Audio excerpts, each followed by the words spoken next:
All right, Spring. Well, we still have a hockey game going on. 8 minutes and 45 seconds remain in game number 82 for the Avs as they trail the Anaheim Ducks by a score of 2-1 on ESPN. If you're listening on Altitude Sports Radio 92.5 or worldwide on the Altitude Sports Radio app, you've got Connor McGahey and Mark Mosier on the call this evening when the Avs head into the playoffs. Every single one of those games you'll have John Mitchell on color with McGahey as well. But Wyatt Amat scores his first goal of the Let's year go. to cut the lead. Let's go.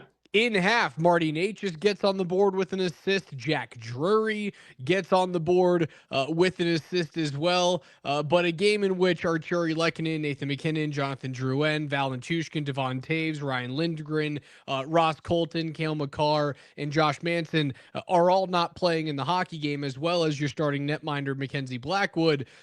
You kind of would expect this to be a 2-1 slugfest with the old Anaheim Ducks. No, the Ducks should win this game, and honestly, it'll be this Ducks team. Look, they're one game under 500. They're the third youngest team in the NHL, but there's something there. Is their head coach a former head coach of the Colorado Eagles? He is. Greg Cronin, former bench boss in the AHL with the Avs farm system. Yeah, it's okay. You know, say, hey, this is an Avalanche minor league, Colorado Eagles coach. Look, the Jared Bednar coaching tree, the Avs organizational coaching tree. Good for Greg Cronin, and yeah, they're gonna get to if this score holds. Man, I sure hope it does, and I really want the Avs to win this game. But no, if this score holds, the Ducks will be 500. You know, on a win-loss basis, they'll be 36, 36, and 8. That's a pretty good season for a young team. I mean, how about that wrist shot from Mason McTavish? Oh boy, good hockey player. Good hockey player. A former very high draft pick, and him and Leo Carlson, Trevor Zegras, my boy, has been playing better of late. So this Ducks team, I mean, when Brock Nelson and Marty Natchez and Sam Girard are really your only like upper tier players playing in this game, yeah, the Ducks should win this game. Yeah, this is looking the way that I expected it to, and I thought it was funny that Kevin Weeks and ESPN had a segment in the second intermission of is this cause for concern that the Avalanche are going to be stumbling into the playoffs? They'll go 3-5-1 in their final 9 games. The answer is no. I mean, when you have all those players out of the lineup, you know what the Avs are? The Avs are not a playoff team when all of those guys are out of the lineup. So it's okay. Just like the last 3 games, there's nothing to actually read into for Avs fans. In this one, they are playing the long game. I think they look at the at least 6-day layoff between tonight and the earliest that you can start against the Dallas Stars in 6 days from right now on April 19, Spring. I think they look at the difference between, well, what's 6 days off versus 10 days off for a player? It's pretty much the same exact thing. We need to get completely healthy. There's obviously bumps and bruises and dings and dents on all of those players, as there is on every National Hockey League player at this time in the year. As long as they're completely healthy, you want to get back. That's where you want to get to. Will there be a little bit of rust in game 1? Yes. But I think even if the Avs were pushing for a higher playoff seed or home ice advantage going into game 82, 6 days off would have resulted in rust regardless. So get ready for that when they start off the postseason. They just have to weather that storm. They got to be like Rory. And if you double the first hole, if you go down early in the first 10 minutes of game 1 against Dallas, just know that it's going to be okay. Keep playing through it, and you won't be wearing a green jacket by the end of round 1, but you will send home a bunch of dudes who are wearing green jerseys. Yeah, no, I find it hilarious that Nichushkin and Lehkonen out tonight with lower body injuries. Nah. It made no sense to play. Hell, it looks like the Avs are on the power play right now, dude. If Nichushkin and Lehkonen play in this game, they could get at least a point, even against the Ducks team that's a game below 500. But it doesn't matter. It doesn't matter. So you don't play Nichushkin. Thank God. Thank God they're not playing them tonight. Like, only bad things can happen. The only reason that Natchez and Girard are playing is because they had missed a few games of late and they were good enough to return. And so just get them back into game rhythm. That's the only reason those two are playing. Brock Nelson would be the one player where it would be like, why are you playing? But I guess you got to fill out a roster somehow, and he's a vet. He doesn't play out of his skis. He's not a burner. He's probably safe. Looks like he'll be safe. I mean, like TJ Tynan he had to play 3 games in 3 nights. Straight. That's insane. When I saw TJ Tynan as one of the guys that they tabbed to bring up to the National Hockey League, I was shocked. 3 games in 3 nights between the AHL and the NHL. That's awesome. It is. And so, Tynan just played the last 2 nights on a line with Gabe Landeskog. And, here we have Greg Cronin, the former coach of the Eagles. And now it's Schneecock or Schnee whatever, Schneekirk. It's like I can't remember this guy's name. The School of Rock. Eagles head coach. Let me get this right. Schneecock. No, not Nick Sirianni. I don't want Nick Sirianni. Schneecloth. All right. Aaron Schneecloth is now the new head coach of the Colorado Eagles. Okay, so lots of Eagles ties here with Tynan playing, a handful of other Eagles players, former Eagles coaching the Ducks. Let me rank the 4 Colorado hockey games this weekend, okay, in terms of enjoyability for me. Tonight's game, dead last. Dead last with a bullet. Tonight's game sucked. 4 on the list. Third on the list, we'll work to number 1 last, would be the Avs game yesterday. I mean, good on them for the fight. They score 4 goals. That's still number 3. Number 2 is going to be Friday night's Eagles game. And I love that game. That's one of my favorite. All over. You were my favorite follow on Twitter on game number 2. Yeah, last night. Well, I don't live tweet the games, but I was like, shoot, I'm actually watching this thing. And I was actually stuck at the station running the board for that game. So I was bored running the board. And I was like, screw it. I'm just going to And I figured there's a lot of people who couldn't watch that game who weren't going to pay the whatever it costs to get. I appreciate it. I loved that. Yeah, so I was like, screw it. For those who might need updates, I got you covered. But I'm going to go Friday night's game number 2, which I loved. I didn't think it could be topped. And then it was topped. Last night's Eagles game, by far and away, the best, not only the best of the 4 Colorado hockey games this weekend, that's last night's Eagles game. That's one of the best sporting events I've watched, maybe since USA Canada, since the 4 Nations. Last night's Eagles game was a movie. It was incredible, Raj. It was don't get me wrong, great game, great vibes. Gabe has a secondary assist, and then minutes later, he jumps out of the way trying to screen a shot on the power play, and it hits off of his knee. It goes in. The Eagles tie up the game at 3. They go on to win the game in the shoot. Like, that is an exciting finish. The fact that the locker room was that happy for him, that they embraced him that much is great. I can't wait to watch him play 6 or 7 days from right now. And we did get some news coming up from the NBA spring.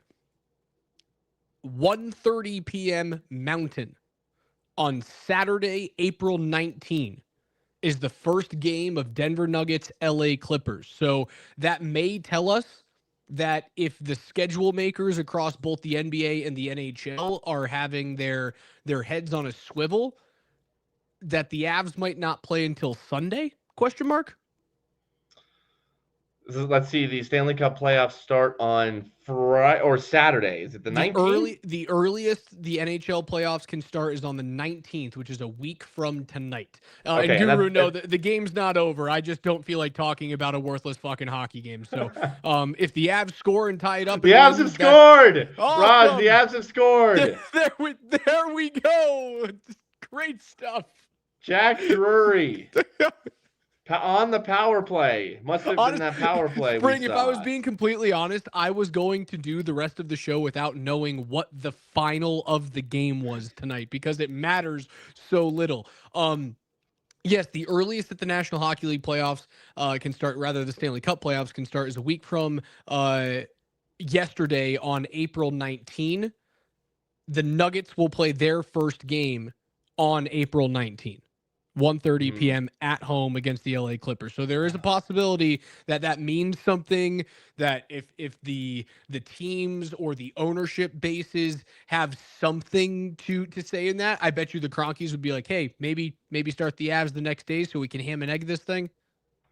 Yeah, you could do it Saturday night, but this doesn't feel like a series you start on Saturday night. This feels like a because this is maybe the marquee series. So I'd go Sun. I think TNT gets this series. I think TNT has a leg up on ESPN in terms of their presentation, It's way their better. cachet. Also, the thing that I noticed tonight, sorry, not to stop you in your tracks No, no, as you're go on for it. like stepping up on the broadcast. Maybe they're doing it because no one knows who's playing for the Avalanche tonight. Like nobody, unless you actually follow them like every single game. If you're just a casual fan, a casual hockey fan watching the game, you have no idea who's on the ice. Um, on the power play, when the puck switches hands and then they take off the nameplate and then they put the nameplate back on, they take off the nameplate and then they put the nameplate back on. That is the most annoying thing I've ever seen.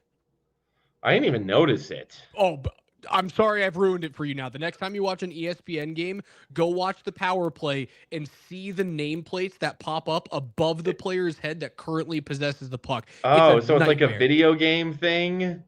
And it goes to show how focused I was on this game tonight. I did watch a good chunk of it, don't get me wrong. I'm sometimes a little bit of Hey, I've scored again. 3-2. huh, Charlie Coyle. look. 2 minutes and 9 seconds Oh, to Charlie go. Coyle. I didn't even notice Coyle out there much tonight.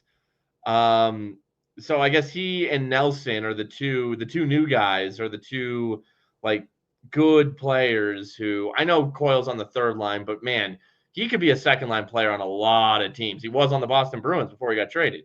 So him and Nelson playing tonight are the ones that you're maybe like, eh. Even Natchez and Girard, I understand wanting them to get a little rhythm back after being out.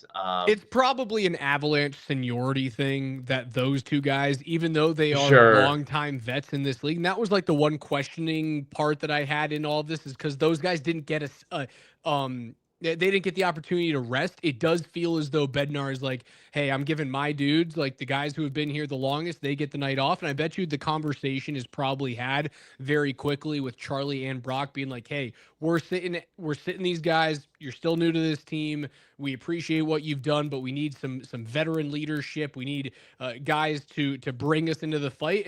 And look what happens, right? You come back from down 2-0 in this game, and now you've got a 3-2 lead late.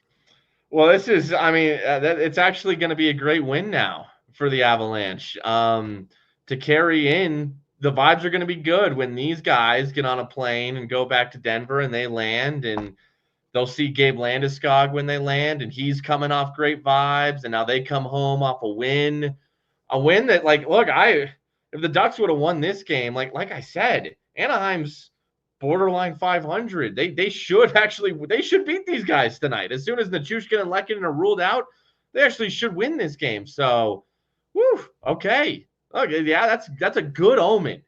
You do ideally in a perfect world want to go into the playoffs on a win. So this is good. This is good At right here.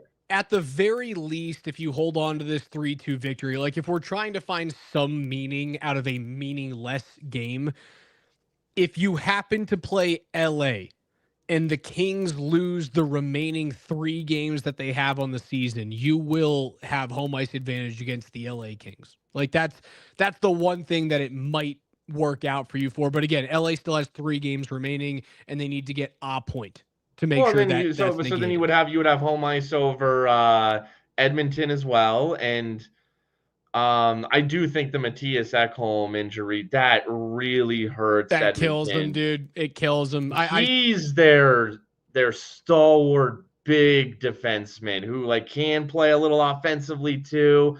But man, when we saw the size and the physicality of Edmonton that I thought was ramped up this season, it was on another level. Ekholm, I think, was the driving force of that, and not having him is huge. Now they did get Stuart Skinner back today. They played the Jets. The Jets had nothing to play for. This was in Winnipeg. They didn't play Hellebuck. They played Eric Comrie, but they did play like Shifley and Connor and Iaflalo. They played like most of their guys for some reason. I think tonight would have guaranteed, and they still clinched the President's Trophy this year, so they've got home ice advantage throughout the rest of the playoffs, regardless. But a win or a point would have gotten it done. So I think this was, hey, we're gonna play our dudes. They still have one game remaining. I would expect game 82. You see none of Okay. them. So I'm just saying, it was a decent win for Edmonton today. Like I guess I won't write them off completely. I will look. I don't love either LA or Edmonton in that series, and it's the fourth straight year of that series. Oh my God! It's LA's like got to get it done. That dude, today's a monkey off the back day spring, right? Rory finally gets the grand slam, the career grand slam. Finally gets his win at Augusta. It's a monkey off your back season. LA's getting that thing done. maybe, probably. Or we'll see if it's St. Louis or Minnesota on that side of the bracket. It looks like Vegas will be the favorite, and I'd probably expect Vegas to come out of that side of the bracket. But should it not be Vegas, you'll have home ice over all three of those other teams thanks to this win tonight. Hell yeah, guys! Good job, Abs. Woohoo! I don't think Vegas is going to be the odds-on favorite to come out of that bracket right now. I thought they were tied with some. Like I thought Edmonton was tied with them. If we looked at the Vegas Well, the odds odds. makers like Edmonton, and the bettors like Edmonton because of McDavid and Draisaitl, and you get two bona fide superstars on your team. And so, like, look, it could still be Edmonton coming out of that side. Edmonton minus 140 series winner favorite over LA. As of right now, Colorado and Dallas is a pick 'em both at minus 110. Look, the fact that the Avs, I saw Avs at minus one. I Oh, saw, empty netter Springer. And guess what? I cannot wait to hear this call tomorrow. Guess who yep, scores? yeah, I just checked. It's the Condor. I cannot wait to hear Connor McGahey have that tomorrow. Now that's vibes right there. That's vibes on vibes. Eric You hit Johnson it. You scoring. hit it. You love the fact that the Avs are going to go into the playoffs on a win for a game that means absolutely nothing. But if we're talking about vibes, and that's been the conversation around Denver sports for the last 7 days is vibes. It was the conversation prior to Michael Malone being fired with the Nuggets. It was the conversation when it happened was, well, the vibes were completely off. It was a toxic relationship that had seeped into the on-court product for the Denver Nuggets. That was a vibes firing. This is a vibes win, and that's a vibey goal. Yeah, no. After Landeskog, EJ's like that next dude. So for him to score the final goal, it appears. Yep, and it is. It's final. Avs win 4-2, and Eric Hell Johnson scores yeah. the final goal of the regular season. Like that just gives him an extra. It's an empty net goal, but still, it's an NHL goal for Eric Johnson. So he gets to feel good getting on the plane, getting back to town. Everyone will feel good. There'll be smiles all around. There won't even be because there's always even like a 2% hint of we're coming off a loss.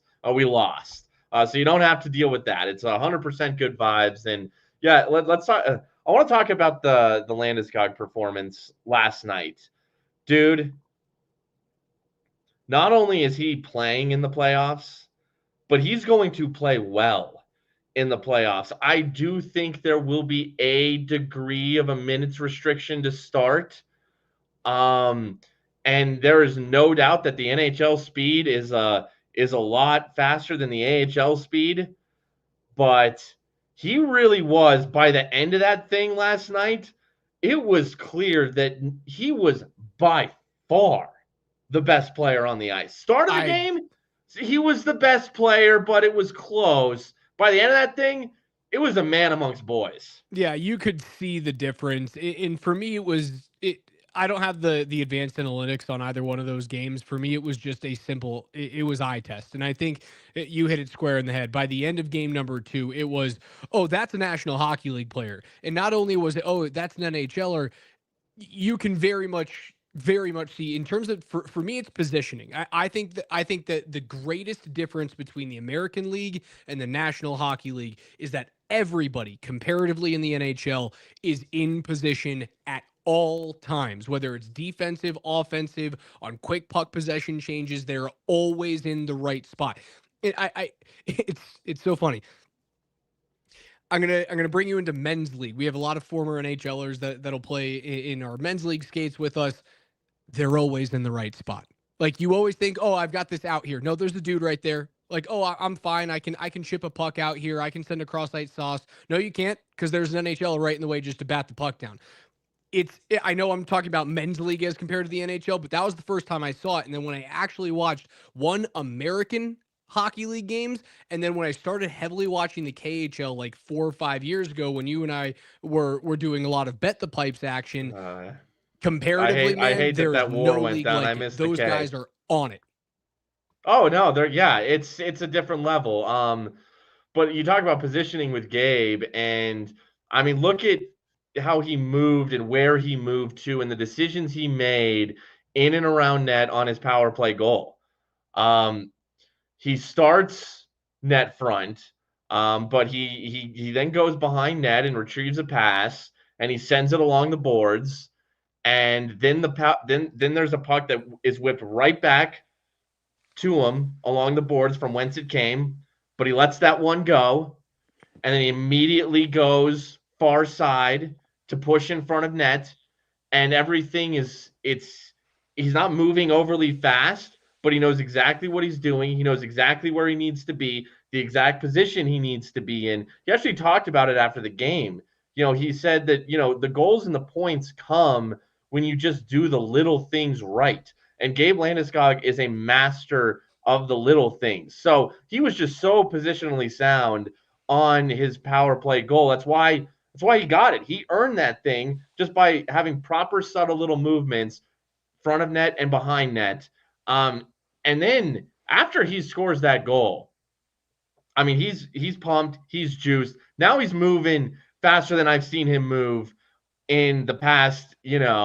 What is that? 100 and whatever minutes of hockey he's played. Well, not full time, not game time. Yeah, He's moving faster than 28 he minutes has. of time on ice. Yeah. Yeah, he's moving faster than he has since the start of game one with the Eagles. Okay, and then in overtime, in his first shift, now for the first time, now he's got his confidence back, And there's some juice.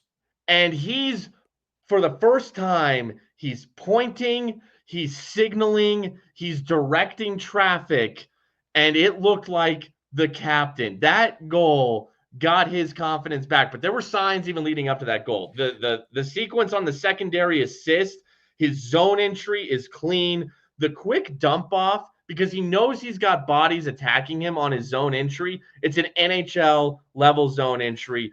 Quick to the right side, quick dump off. Then he moves to forecheck. That third period, after 5 periods of play coming into that, and on the second night of a back-to-back, mind you, the dude I thought played on this. I told you what I thought in Vegas, man. I didn't think they were going to do it. I thought there was no chance he'd play on Saturday. And he had his best legs in the third period of the second night of a back-to-back. That's a great sign for the knee, too. You mentioned he looked back, right? He looked energized after he scored the goal. I don't think it's because he scored. I don't think he gave two fucks that he scored that goal. Honestly, because it went off of his shin. It went off of his knee. This is a guy who earned based on his movement and position, though. Right, but I don't think he looks at that goal and goes like, "Oh yeah, that was me. That was me." I think you saw a different energy in him, and you saw him at 3-on-3, directing traffic, finding an extra piece of his legs. He scored a big goal at a big time. He tied that game up with under 3 minutes to go when they were fighting it the entire hockey game. I think that's the reason why you saw an extra bit of juice in Gabe. Not because he scored. I don't think he gave two shits that he scored in that one. He went onto a roster, and on a weekend that was all about him. This is a captain, man. This is the third longest tenured captain currently in the National Hockey League, behind Alexander Ovechkin and Sidney Crosby. Right? No one else other than those two Mount Rushmore players have been a captain longer than Gabe has been. And he brought a weekend that was all about him, which has to feel so weird, right? Because that's not who he is. He brought a weekend that was all about him, all back to the team by just setting a perfect screen in front of net and having, sure, it goes off of him. He scores a big team goal. And I think that's the reason why he ends up stepping back Well, up and having a great overtime is because they tie the game up. well, yeah, it certainly adds to it. If it was the thanks for coming, you make it 4-1. You're trailing 4-0. Landy scores with 2 minutes to go in the third. It's 4-1 Silver Knights. Like, yeah, he probably would have been like, "Hey, that's cool." Yeah, wonderful. Yeah. Big cheer. But yeah, You, that was you the hear that one game. on the bench, big cheer. That was the game time goal. I mean, dude, why do you play men's league? Gabe Landeskog loves hockey. You Yeah. love hockey, and okay, you're down two in the third period. Henderson hasn't scored since the first period. He kept him off the goal sheet in the second period. Now we're midway through the second period, and the energy's starting to build because a couple of scrummy plays have happened where Henderson's losing their composure, and Gabe's starting to feel better as this game goes along. You're only down two. What's the most dangerous lead in hockey? A 2-goal lead. Like, this is still well within reach with half of a third period to go, and the competitor in Gabe is there, and they get one, and now it's 3-2, and now it really probably doesn't even matter what level. He's just playing a hockey game. It just so happens he's good enough that even his first game back is at the AHL level. Most hockey players, who just like to play would love a chance to play in the AHL. Gabe would play anywhere. It was just his knee wouldn't let him. And now he's back, his second game back in 3 years, and they have a chance for a comeback win. It doesn't this isn't about last night for Gabe wasn't about money. It wasn't about anything. It was just about playing a hockey game and trying to win the damn thing. When he realized, I'm not even rehabbing right now. I can play. I can go. So I want to go win this damn thing. So I saw a very early chat when we started this one. We started with 10 minutes to go in the third period. As soon as we signed on, the Avs scored their first of four third period goals with the empty netter, making that thing 4-2. As we signed on, I saw this chat. Where does Gabe play? Where does he play? Where do you put him? Right now, I would have after game one, after Friday night, I would have left the door open for third line, but my gut was telling me more fourth line. I throw him in on the third immediately. Yeah, now after last night, you play with Charlie Coyle and Ross Colton, and it's a natural fit too. That's a mean motherfucking line to go up against. Dude, that is not a fun third checking line to go up against. Yeah, and you're reminded too how good Gabe is in the face-off circle. He had to be somewhat significantly over 50% from the draw last night. It does help. It does help getting a legit left-handed face-off guy in. Like, if he slots in on power play 1 to get a left-handed face-off player, he's not a center, but a guy who can win draws as a lefty on that power play 1 unit is big. So that you line him up on the left side, so he's winning draws in his backhand rather than Nate having either went to the middle or used his forehand to the board. Oh, okay. Well, now let's talk about power play 1, because I mean he fits, like he could do that immediately. He could do power play 1 immediately. It's not when you watch the area he covers as the net front guy, he can do that tomorrow in the NHL on power play 1, and he could do it at a high level. I think then who comes off? It's got to be Drew. Is it Drouin? Yeah, your power play or 1 is it Natchez? Your power play 1 unit for me goes McKinnon, Landeskog, Nichushkin in the bumper, Natchez on the right flank, Makar up top. That's your first power play unit. My initial instinct was Drouin comes off. And I've loved Natchez on power play 1 as a floater, can occupy left wing, but he hasn't, since his debut with the Avs, first few games, he hasn't played much right wing on the power play because that right-handed shot, it's a little the way the Avs move it. It's more ideal to have a left-handed shot over there. Just the angles play better with a left-handed shot on the right wing. So I'm wondering, but I want Gabe net front, even though Gabe had a one-time look from right wing last night and it looked good. Like Gabe could do that, like we saw Mikko do, like Drouin can do. I mean, Gabe can Nichushkin also can. You get two left-handed shots in there. If you want your left-handed shots, you have two. They just happen to be bumper and net front. All they have to do is bump exactly, out. and I'm worried about not having one on the wing, on the right I see. wing. Right, but then we get back into the conversation of even though the Avs power play over the last 5 years, if you take the 5 years of data, they are a top 5 power play unit in the league. There were times where it got incredibly stagnant, right? Like even though Mikko is one of the most consistent power play scorers over the course of his National Hockey League career since he's walked in after being that number 10 pick, there were times where it stopped moving. And the reason why it stopped moving is because you had your set spots. You had net front, bumper, left flank, right flank, quarterback. And all you did was just zip passes between the flanks and the QB. And then maybe you drop it down to the bumper just to try and get a little bit of a look. Or maybe if you panicked, you had to throw it to the corner and then your net front player goes out to retrieve the puck along the yellow striping. Now with those two right-handed shots, it's not ideal exactly for a one-time opportunity, but I don't think the Avs operate best out of a one-time like slap shot regatta umbrella or box plus one. I just don't think they do. I think they work better when they're consistently moving, when that power play then looks like what Edmonton did last year in the playoffs. And that is what they have been doing more of late. And that that'll mean that there will be moments when Gabe in a rotation will find himself on that right wing. And we did get a glimpse at one slap shot, one-time look from that right wing, and it looked good. And honestly, he's actually probably the best suited guy for that on this team now that Rantanen's gone anyways. So yeah, not only do you get an incredible net front presence, and Nichushkin can provide that as well, you also get a guy who can rotate out to that right wing and do it probably better than anyone else on this team. I think the other thing that you really do have to look at is when the Avs power play isn't going, where does the puck go? It either gets forced, and this is something that McKinnon drives me crazy on, is that when it's not working, he forces a skip pass, which means he's throwing a puck through at least one set of legs and one stick, if not two sticks in a set of legs. It's a skip pass. You hear it a lot in lacrosse when you have a man up opportunity, and he forces it a lot, and it drives me fucking nuts when he's just like, all right, screw it. I hope this works. It's a hope play.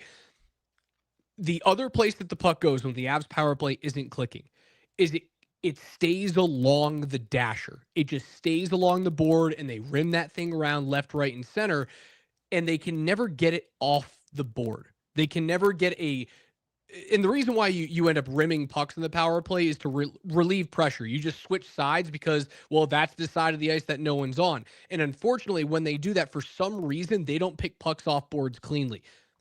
Gabe's a magician at that. And he puts in the time. Before he got injured, if you saw him during pregame skate, he would step out there and yes, he would work on net front tips. But the other thing he would work on, hard rims across, and he'd be picking them up on his backhand, his forehand, and then he'd just send it back up to a coach at the top of the point. He is excellent at that. It gives you the ability that when you're panicking on the power play, you can send pucks around and know that you can reset your power play in a minute. I don't think Drouin's that guy. I think he's great in the power play, but he's not that guy. No, it's very well said. And one more thing on Gabe, now moving away from the power play, back to the lines. I think we're in agreement, Raj. I think you agreed that we would start him on the third line with Coyle and Colton. But guess what, dude? Look, Drouin is a very good player. And Natchez, I saw somebody mention in the chat, and that person is not wrong, has dipped a little bit of late. Defensively, too, I think he's been a little checked out. There could be that. And then he missed a handful of games recently as well with a little bit of an injury. Even before that, though, he hasn't quite been over the past 2-3-ish weeks what he was before that. Still playing well, don't get me wrong.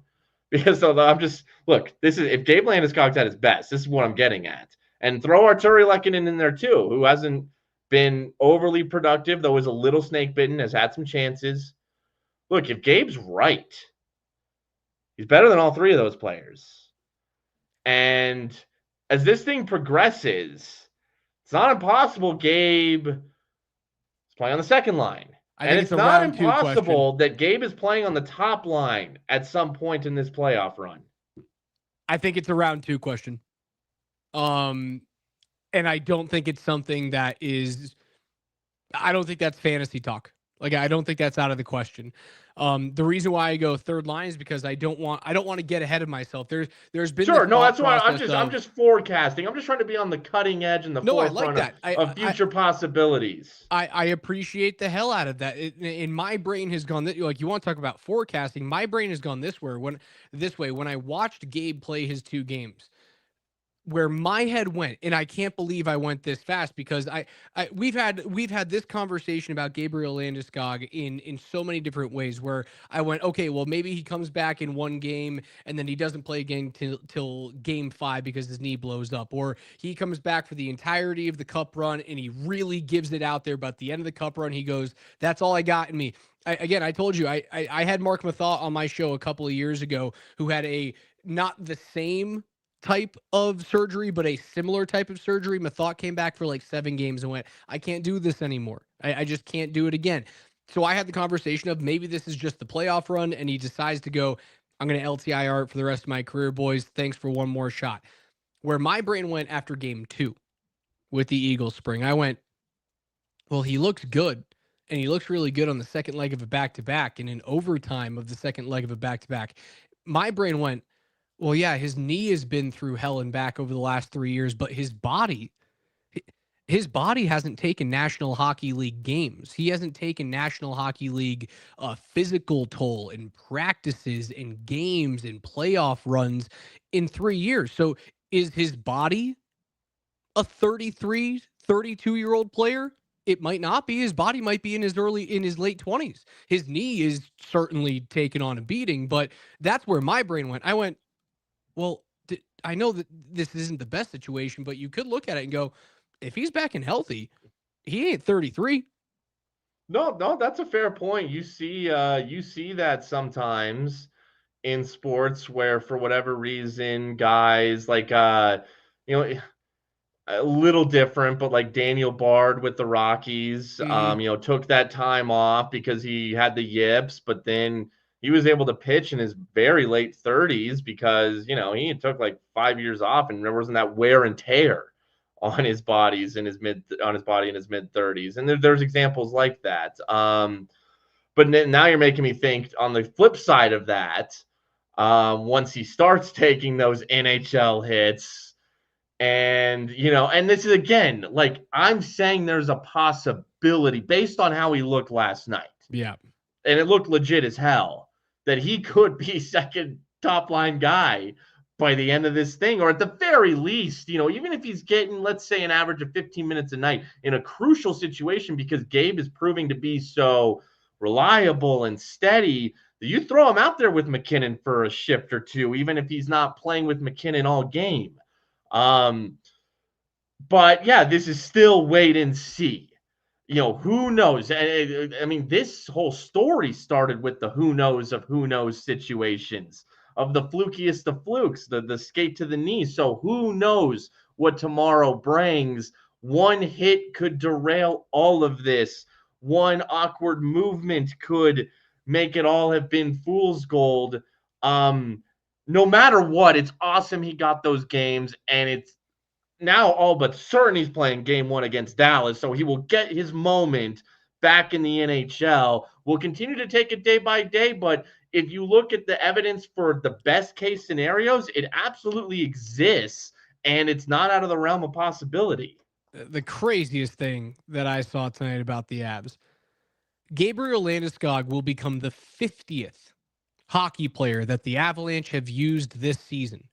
50 hockey players in one season, and they just put up 102 points. And for the last week of the regular season, they went, we don't really care if we win hockey games. 49 players in the regular season, 49 wins, 50 players will happen on game one when Gabe inevitably plays in Dallas against the Stars. That's nuts, man. And Jared Bednar won't even get a sniff for coach of the year. No, then that's a great little note on a case for why Bednar should be the coach of the year. 50 And hockey players. that's a lot of hockey players. So like 50s, that's a ton. That's a big clean round number though. And for Gabe to be number 50 is kind of cool. Okay, now a couple things actually before I'd actually forgotten of something I wanted to get to. Then I'll get to my other thing. On the broadcast tonight, and like you mentioned, they're kind of manufacturing some things, but I've seen this on social media. Let's bring it up. The idea of Blackwood versus Wedgwood for game one starter. This is I don't know if it's the Avs and the Ducks and no one's playing. Let's throw some topics out there, but I have seen it on social media. I look, Wedgwood has been very good of late. Gets another win tonight. I'm playing Blackwood if it's me. What say you? No, it's Mackenzie Blackwood. He's the better of the two netminders. Wedgwood has been good. Don't get me wrong. If Blackwood falls flat on his face in back-to-back games, you do have a very quick leash on him. It's Mackenzie Blackwood. He's the better goalie. He's more technically sound.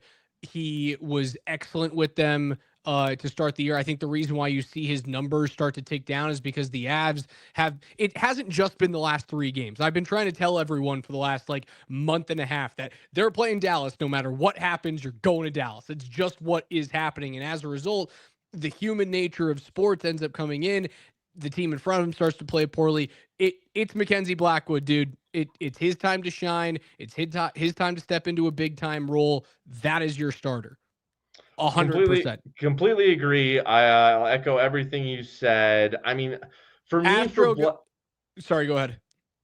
For Blackwood, like, man, he was so good that first few weeks out of the gate. Then that shootout in Toronto, is that what that shootout he had? He was awful in the shootout. Remember that? Who cares? He's a little bit, but just a little show bit. Show me the last time a Stanley Cup playoff game had a shootout. I know, but I'm just saying, ever since that, like, maybe it rattled him just a tick, because ever since then, he's still been good, though. He's still been very good, and Wedgwood's been excellent of late now, but like you said, on the technically sound standpoint, look, Blackwood, and is saved for shootouts, and he's, for by and large, the rest of the way in the regular season, you watch him in the crease, you watch how he plays, it's what you look for. It checks all of the fundamental boxes. Wedgwood, even though he's been very good of late, has relied on a lot of improvisation. Holy shit, let me dive over here. And oh my God, I'm nearly beat. I don't know how sustainable that really is. There's a reason he's more of a career backup. Blackwood profiles as a starter, and you paid the guy to be your starter. You rock with him game one against Dallas. Just look at his goals saved above expected per 60 minutes. So, like, obviously, because he plays more games, Mackenzie Blackwood is going to have a higher goals saved above average number this year than Wedgie. If you look at it, if you take that number and then extrapolate it to an average of 60 minutes, that's the best way that you can just eliminate the problem of games played. He almost doubles Scott Wedgwood in goals saved above average. He is statistically a better goaltender. He is stylistically a more sure goaltender. I think there's a reason why Scott Wedgwood is better in shootouts. It's because he's a little bit more loosey-goosey. He can make those types of saves. However, when you watch Wedgie and he's not on his game, where he gives up really bad goals, it's not that he gets beat when he is square to a puck. He'll make those saves. Where he gets beat is where he has to make the second save, or he has to get all the way over to create a grade A scoring chance save, and he gets out of position. That extra pass beats him. The rebound beats him. He's outside of his post. That's where I look at him and I go, I don't need that for the playoffs. I think he's a great backup. Mackenzie Blackwood is the better player. He is your starter going into this. The other one that I see here from Astro, do you wait until game 3 to play Gabe Landeskog? Fuck no, you don't. Absolutely not. Get your best players in the lineup as soon as humanly possible. There is no such thing as saving the juice for Gabe Landeskog in game 3. I don't understand that question mark. No. Like, you're playing in Dallas. Do you think that the Dallas crowd is going to be really excited that Gabriel Landeskog is playing in that game? No. The Continental Airlines Arena won't give a damn, or whatever. There's an American Airlines. Continental was Yeah, the it's New Jersey American. Devils back in Yeah. the back in the day. Continental's not even a company anymore. The juice doesn't matter, man. If you're looking for the juice, it'll be there in game 1. It'll be there in game 2 for the team, that's the only place that it matters. And then in game 3, if you're worried about like the team losing the Gabe juice, wait until the team gets announced in game 3. That will be it will be 100% the loudest you have ever heard Ball Arena. Ever. No, far more important than Landeskog's first Yes, you NHL did break game. me a little bit. Far more important than Gabe's first NHL game back being at home at Ball Arena is that he plays game 1 of the playoffs, which every game matters tremendously. You want to ideally win all of them and go 16-0. Now nobody really does that, but my point is that like there's no need to save the pop for game 3. That we're trying to win game 1. And based on what we saw last night, Gabe Landeskog gives you a better chance to win game 1 if he's in the lineup. He's ready to go. I mean, if I'm seeing this comment here in the chat, there's no need to rush him back. He's already back. There is no rush. He's ready. He's back. He's ready. That's what he showed on Saturday night, last night. He is ready. So you play him game 1, and it'll be mostly like 98% Stars fans in that building. Yeah, Raj, you're right. They're not going to the ovation will be the exact same. It literally would be the exact same, whether it was game 1 or game 3, depending on if the Avs had home ice or not. It's just the first home game back. The ovation will be the exact same either way. You want to ensure that you get the right bump in game 3. There's one thing that Jared Bednar must do. He has to be in the starting lineup. He has to be on the ice so that he gets actively announced by Alan Roach. Sure. He must be in the starting lineup. If that means he's out there for a face-off and he gets off 15 seconds later so that you can get your lines not back even necessary. That's okay. As long as nothing goes weird in games 1 and 2. I'm not talking about saving him. I'm not talking about I'm literally talking from like getting your lines back to he could. No, I'm saying you don't even have to do a thing like it's Brock Nelson in overtime and you just need him to win a face-off, then get the hell off the ice. Like, no, Gabe's ready. He can play a full shift. Spring. That's not what I'm saying. You're missing what I'm saying here. Okay, You're missing what I'm saying. I'm saying that if you want to get him off, not to save him, not to worry about Gabe's knee. If he's in the lineup, the hockey player is playing hockey. Sure. There's no such thing as Gabe being in the lineup as a vanity player, as like a rah. Sure. Yeah. No, you're right. That would be ridiculous. I'm sorry for even thinking you said that. Yes. No. So what I'm saying, Spring, and I totally get where you're going there. What I'm saying is that even if you played him for 10 seconds at the beginning of that first shift and you just got him off so that your lines got back together, so that he could go back out this third line, he must start the game. Absolutely. Oh, well, I was just thinking, dude, just start the Coyle Landeskog Colton line. Oh, sure, yeah, be my guest. I don't care. That's kind of what okay, so there was our disconnect. Because I was just like, screw it. Like, I don't have no problem with that. I also think that's a great idea. Like, let's talk about the start of the series. You want to set the tone, right? We know that the Avs are the faster team. We know that they're the more offensively gifted team. But when Dallas gets to you is when they're overly physical, right? That was the big reason why the Avs, especially when they lost Val Nichushkin last year in the playoff spring, that they kind of got, and I think it's a little harsh to say they got bullied out of the series because of their lack of personnel that they had, but that's what Dallas does to you. You want to set the tone on this series? Throw out that third line. Throw out the third line with Josh Manson and Eric Johnson on defense. Throw a puck into the corner and let Gabe go through someone, or let Ross Colton bury someone from on their left shoulder into the glass. That's a great way to set the tempo. Or I'm telling you, he can do a full. He will play multiple shifts with Nathan McKinnon in these playoffs. He will. Even at least one. He will. Full shifts. That's how good he looked last night. And as long as nothing funky happens, he's only going to get stronger and stronger as every game goes along. So I can't wait. I absolutely can't wait. And let's lead in right here. You know, I saw odds on this series to win this series on Twitter today. I think they were FanDuel odds, and I saw the Avs at -115, Stars -110. Right here on DraftKings, I have it as even on both sides. Both sides, Avs and Stars at -110. Yeah, I got him as a pick 'em too. The fact, even at a pick 'em, to possibly being a favorite on FanDuel. The Avs are the road team in this series. They're the lower seeded team. I mean, what that tells you is that Vegas looks at this, or the odds makers rather. I always It's not just Vegas it's anymore. confused. Also, it's confusing for us to say Vegas in general as the odds The makers Golden Knights, yeah. because there's a team now. The odds makers are telling you what they think of this series. They're telling you that should be the West Final. And where I have to be very, very harsh and blatant with this is I think the Avs have as good a chance as any team in the National Hockey League to win a Stanley Cup this year. I've mentioned that I think there's 5 teams in the West that can do it. I'm souring on Edmonton because they're not healthy. I could drop it to 4 teams. Maybe I can add LA in as my 5th if I swap them out with Edmonton. They are in a cup window right now where if anything but a championship happens, it feels like they've failed. The Dallas Stars are a really freaking good hockey team. They are deep.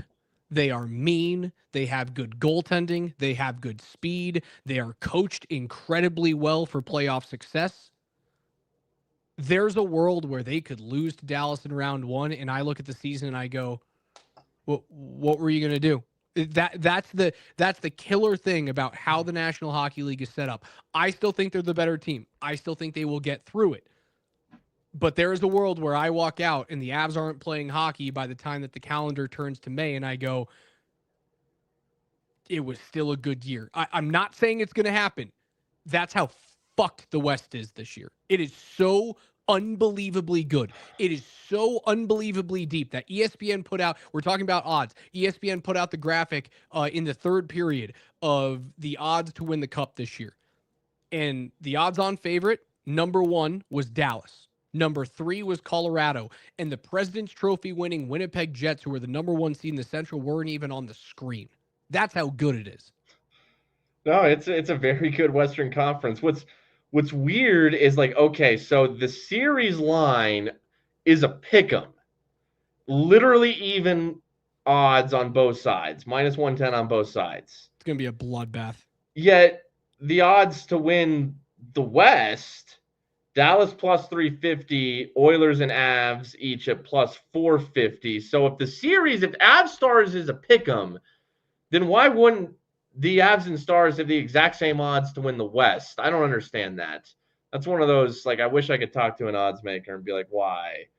Look, but okay, I don't know if that concerns me. When I look at the series price, though, and the lower seeded road team has the same odds, and therefore that kind of makes them the favorite to me, to be honest with you. When the lower seeded road team has the same odds as the team that should, in theory, be the favorite, that to me means the Avs are de facto favorites in this series. And I saw FanDuel had them as the slightest of favorites. So the Avs are favorites for all intents and purposes in this series. Why? Because of the improved goaltending, the trade moves, Necas, Nelson, Coyle, Lindgren, Drury, and the X factor has got to be Gabriel Landeskog. I am sorry. I don't see a universe. Well, that's a little too extreme. I will be shocked. I really will be. If Mikko Rantanen goes from 0 to midnight, from 6 to midnight, turns it the hell on. Maybe playing the Avs motivates them because that's what Dallas is going to need. They're going to need Mikko to go off. I mean, look at him historically, though. He's a top 10 playoff performer of all time. with Nathan points per McKinnon. game with Nathan McKinnon and Kel McCarr. You can't tell that history without saying that, but he is who his history says he is. The Avs are primed to win this series. They really are. And the X factor to me is Gabriel Landeskog. The X factor to me is Miro Heiskanen, whether or not he plays. Sure, and I was just trying to look up, and it looks like he could play in this series, if not game one.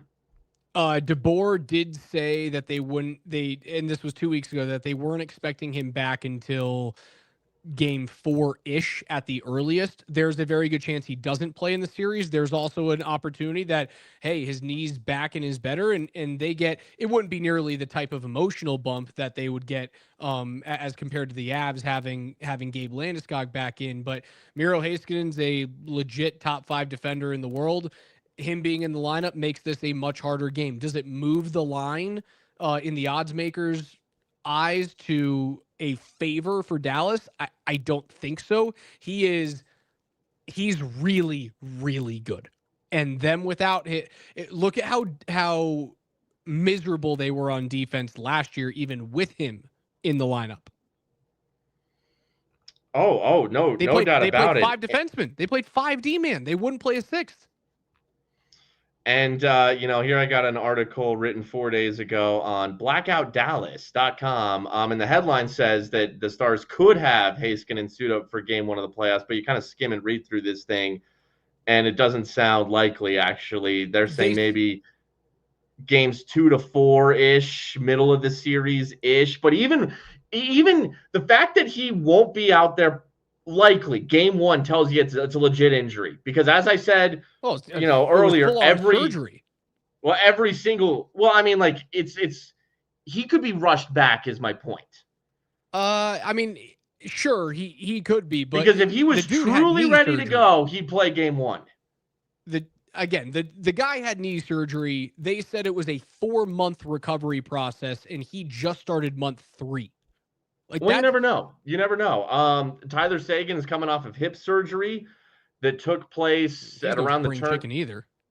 That took place around the turn of the new year. Who knows, man? Dallas Stars fans are, calling out the Avs, and we talked about this in the last show. So if you want to hear our thoughts on the Avs potentially being cap circumventors with Gabe Landeskog, you can go listen to that. But how am I to know that the same damn thing isn't happening with certainly Tyler Seguin, who it appears will be back game 1 conveniently in time for that?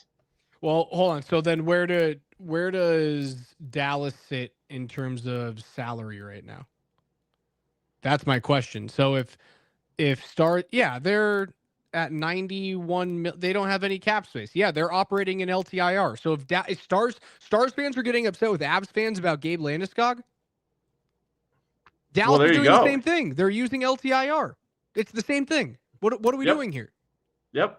What are we doing? Well, it goes to show the IQ. How much money does Tyler Seguin make? I bet you he makes more money than Gabe Landeskog. They very well might. And what's funny is that based on what we saw on last night, and look, I've seen Seguin play plenty in his career. Seguin makes $9.85 million, and he's on LTIR. So what are we talking about? Dallas Stars fans are making a run at Avs fans for loopholing the cap right now, and both Miro and Heiskanen's injured. Heiskanen had knee surgery. He's injured. Sure. I understand that. Both of those players are on LTIR, and the Stars, as of tonight, are operating in LTIR. Not bring those. That's how they were able, Raj. That's how they were able to get Mikko Rantanen $12 million per year. Jesus Christ, people are idiots sometimes, man. Is it cap circumvention that the Avs are doing? Yes, it is, but it's also the same thing as Dallas.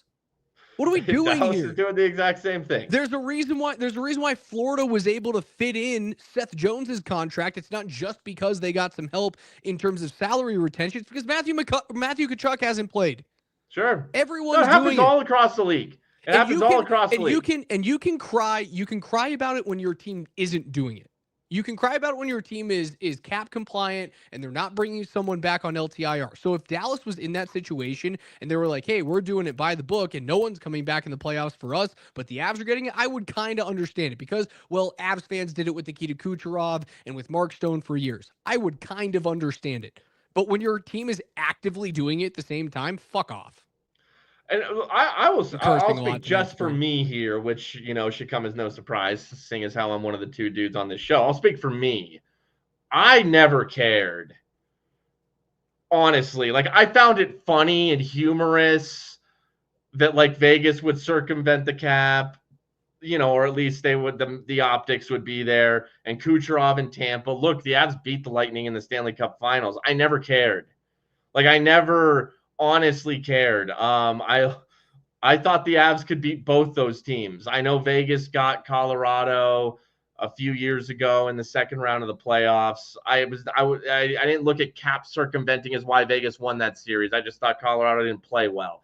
I No, thought the reason Colorado why Vegas won the series because Ryan Graves is an idiot. well, there's that too. Ryan Graves cost you a cup. It looks off Cale Makar and Nathan McKinnon on back-to-back shot opportunities. What are you doing? Look, and this is something I was thinking about the other night after we were talking about. It's probably last night when we were talking about the circumventing thing, and I had said, like, Gabe's been out for 3 years. You lay off, but think about what the Avs would be, what they could have accomplished had this never happened. Like, they'd had the last 3 years, like, they could have had at least one conference finals, at least one more Stanley Cup Finals appearance. Yeah, so I think the question is, knowing what we know now, Nichushkin leaves both of those series. What does the presence of a healthy Gabriel Landeskog do in those situations? That's a good point. Nichushkin leaves those series either way, right? He leaves the series either way, both times. Yeah, that's a good point too. Nichushkin screwed them a little too. It's a good. See, I'm falling back into old habits. I'm forgetting about what Val used to do. I'm like, hey, the playoffs are here, and it was off my mind, dude. A healthy Gabe. Does that get you past a healthy Gabe, but no Nichushkin? Does that get you past Dallas last year? Yes, it gets you past Dallas last year. It would have gotten them past Seattle the year before. I don't know about, as you go along, but hell, you get past Dallas last year, and it would have. That's how good of a player Gabriel Landeskog is. Boy, was I reminded by it last night. Pick. Number 2 overall pick? Yes, number 2 overall pick. He is such a good player. Duchesne was the 3 pick, right? Sounds Duchesne was the 3rd overall pick. Yeah. Man, they would have beaten Dallas last year. They would have, even if they had Gabe. Man, but that brings up another thing was everything. Everything, man. Could you imagine? If No, don't do that. Don't do that. We're not doing that tonight. We can't do that. We can't put that out into the universe. Don't do that. No, maybe it's a good thing because, like I said, the last 2 certainly the first one, I had no idea. Last year, even though it had happened the year before, wasn't even on my radar. We talk about shocking things, Malone getting fired, the Mikko trade, and we brought up all these things. Nobody's really brought up Nichushkin leaving both times, and I think last year, I was shocked last year. Even though it had happened the year before, I was still shocked. The second time was more shocking than the first. Because it's like you didn't learn from your mistake. You don't realize how important these playoffs are, not even for you. You don't care about this? Right. The second time was more shocking.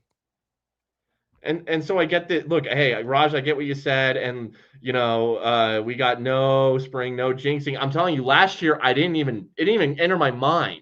So maybe it's a good thing that it's entering my mind right now. All right. This is reverse psychology. I'm exactly. Yeah. And Astro does hit it right on the head. The second time was, fooled me once, fooled me twice type of thing. And yeah, but the good news is it looks like he's in a good way right now. He looks like he's in a better place. He looks like the team is taking care of him. And I do firmly believe that the team welcoming him back with open arms after hearing what we heard in the offseason of the team being rightfully pissed off about what happened the last 2 years, them welcoming him back in and him showing up big time, right? Him being arguably the most important player on the team, not named Makar or McKinnon. I think that goes a really long way with the individual itself. Sure. Yeah. And there was a lot of evidence as to where he is taking this very seriously, and he's got an opportunity to do something special here. This team has an opportunity to do something special, and not just win their second Stanley Cup in the prime of Nathan McKinnon's career, in the prime of Cale Makar's career, in the prime of Val's career. I mean, he's one of the most underrated superstars. Superstars probably too much, but elite players in this league. I think Val is damn underrated. He himself has a chance to do something special. Now you throw Gabe getting back in this locker room. I mean, that if that doesn't give every Avalanche player, Val Nichushkin, everybody motivation, what he went through, hell and back, and Gabe is taking nothing for granted and worked his ass off and fought through mental just spells and forms of depression, I'm sure. And for Gabe, oh yeah, you've seen it on the documentary, man. Like absolutely, that guy's mind was shattered, and he just grinded. If that doesn't get the whole team, Val included, motivated, I don't know what will. What would? Yeah, there's nothing like the Gabe Landeskog bump that's coming to the Avs in Game 1.